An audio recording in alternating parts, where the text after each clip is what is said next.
Philippine Animal Welfare Society, or PAWS, warns the public that throwing firecrackers at animals is an act that is prohibited by law. The Philippine Animal Welfare Society, or PAWS, expressed concern over the brutal killing of Kilua. Hinihingal ang asong si Putol, gayong hindi naman siya halos kumikilos. Buong maghapon lang siya natutulog. Walang magalawan dahil 24 oras siyang nakatali sa bakod. The video is hard to watch. It was very disturbing. I got very sick to my stomach. A horse named Trigger, tied by his halter, Sad. Very sad. has a truck driven by his owner. Nang makita niya ang isa pang aso at bigla siyang tinahulan. Pinagsasaksak niya ang aso gamit ang kutsilyo mula sa restaurant. Nagtamo ng hanggang 5 saksak ang aso at namatay. In homes, on the streets, in hidden corners of our communities, animals are suffering, beaten, starved, abandoned, forgotten. For them, every day is a fight for survival, a fight they cannot win alone. Animal abuse is more than just physical harm. It's neglect, abandonment, and exploitation. And it's closer to home than you think, often unseen, often unheard.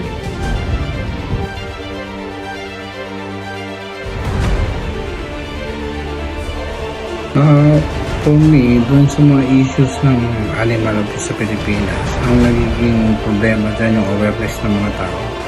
Siguro kung magiging aware sila kung bakit hindi dapat abusuhin ng mga hayop, like kung mababawasan yan o hindi man mawala, at least ang mga tao natututong mag-alaga ng tama sa mga hayop.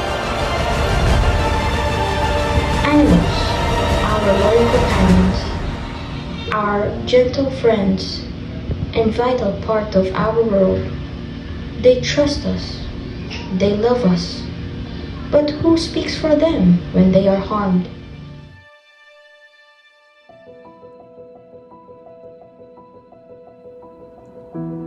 What do they truly deserve? As living beings capable of love, fear, and joy, they deserve to live at their own pace with dignity and care. And they have rights just like us, to live free from suffering, to receive proper care and shelter, to be protected from cruelty, and to be treated with respect.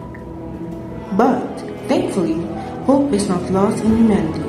Every rescue, every act of kindness have made big steps and differences. In the Philippines, several laws have been established to protect animal welfare.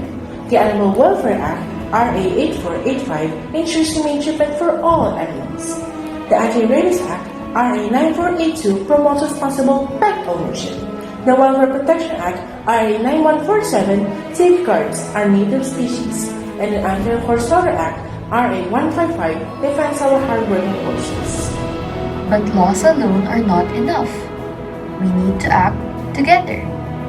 Organizations like PAWS, PETA Asia, Cara Welfare, Animal Kingdom Foundation, and Save All are leading to fight for animal rights, rescuing, sheltering, and giving animals a second chance at life. Through them, more people are becoming aware, and with awareness comes change.